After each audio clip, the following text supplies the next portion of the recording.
So while I was an undergrad, I did a lot of research on social mobilization and was specifically interested in social movements of Latin America.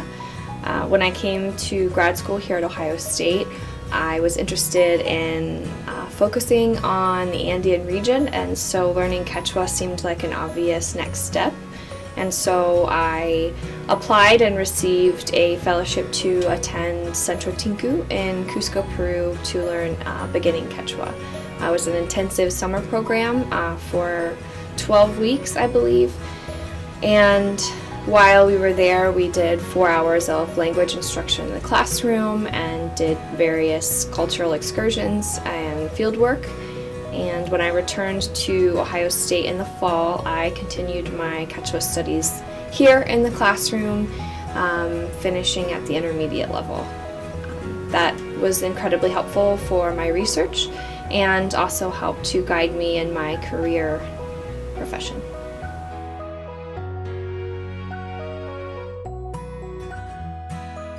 So I think the most interesting thing about taking Quechua as a language in the classroom is that only part of the time is focused on grammar instruction and applicability. You also spend a lot of time looking at the culture, Andean history, how language and culture and society are affected and influence one another, and so that made the language seem more wholesome as an instruction practice to me. Most of the time when you learn a language, it seems very one-dimensional. You focus on verb conjugation and writing sentences and translating words, and Quechua was more of a three-dimensional process. So you do grammar, but you really look at the meaning of the word, how it's used culturally, what it signifies, and so it was a lot of fun learning that language. And I think sometimes people approach language as being a frustrating process, and learning Quechua was fun to me.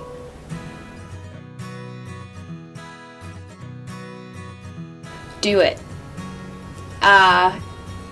It was learning Quechua, going abroad to study in the Andes was a once-in-a-lifetime experience, and I'm very appreciative of that opportunity.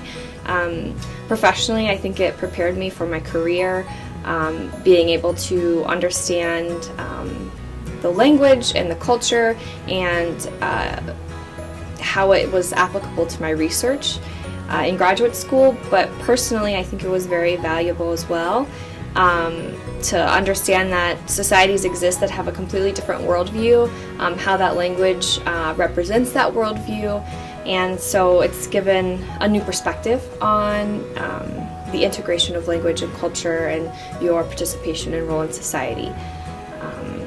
I think every student should, if possible, study abroad anyways, regardless of where it's at, but of course doing that in the Andes is a big benefit because it's such a unique experience, and like I said, it just really helps to provide a new alternative perspective.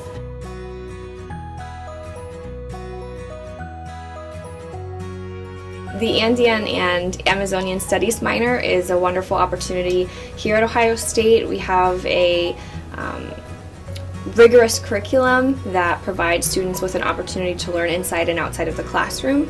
So in addition to the opportunity to study Quechua, there are also a number of culture and literature courses that students are able to take that's complemented by extracurricular activities. Ohio State is becoming a leader in Andean and Amazonian studies in the United States, and so this is a really wonderful opportunity for students to become integrated into that study here at the university.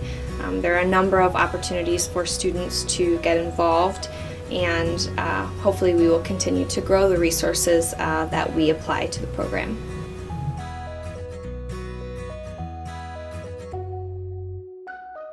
While I was in graduate school, I pursued a dual master's degree in public administration and Latin American studies. I did field work in the Sacred Valley of Peru. So while I was doing my field work, I was enrolled in the intensive summer program for beginning Quechua. And although I was just learning the language, being able to greet people in their native tongue was an easy way to get an interview with different individuals and to be accepted and greeted by the community in which I was studying.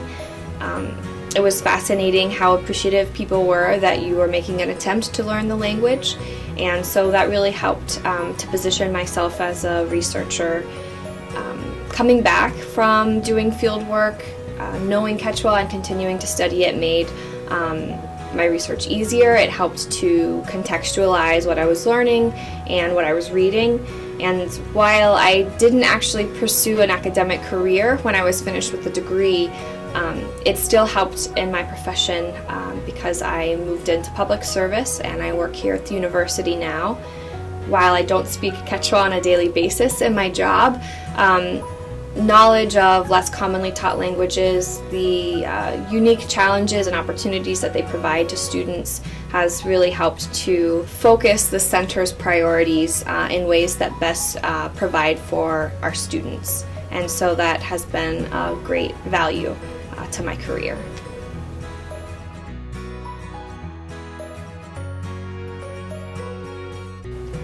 While I was an undergrad, I was really interested in the social causes of minority populations in Latin America, and as I mentioned earlier, I had an interest in studying social movements. And so coming to graduate school and doing a dual degree in public administration, I became really fascinated with the connection between the social mobilization of minorities and institutional development. And so pairing those two interests made the Andean region a really unique case study because I was able to evaluate not only institutional development of the region, but also ways in which populations collaborated to engage in social movement practices. And so the Sacred Valley just became a really unique opportunity to study both of those side by side.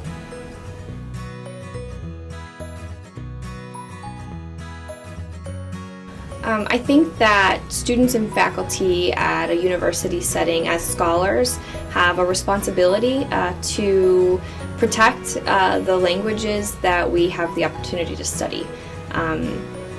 Learning any language is valuable for personal growth and professional development, but learning an indigenous language takes someone that's really interested in that social cause to focus on how we as scholars can revitalize languages that are less commonly taught, that have fewer resources dedicated to its study, and it presents a real opportunity for students to have a true impact in revitalizing and protecting indigenous languages.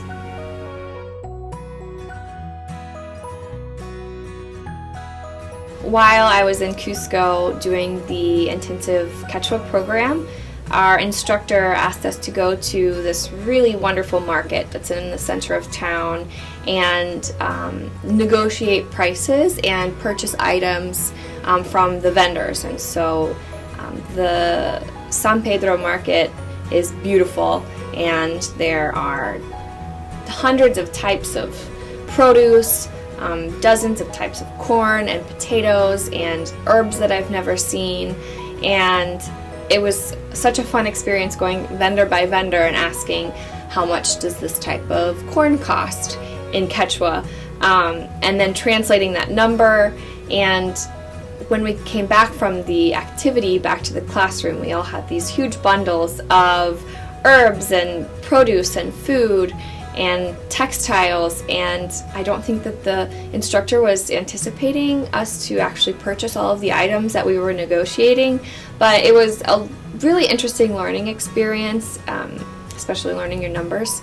And it was also really interesting to see the social relations of the market. And to this day, it's one of my favorite experiences being in Cusco, and if I ever go back, that will be one of the first places that I visit. The second experience was in Pisac, which is just outside of Cusco.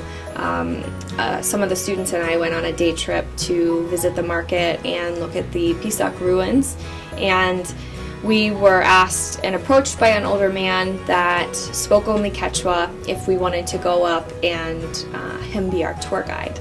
And so we had no idea who he was, but that turned out to be such a wonderful cultural experience, sharing the limited vocabulary that we had, but finding a way to communicate across language divides and cultural divides to really appreciate what we were looking at. So in Pisac, there's these agricultural terraces, and you can climb to the top of the mountain and see over the valley.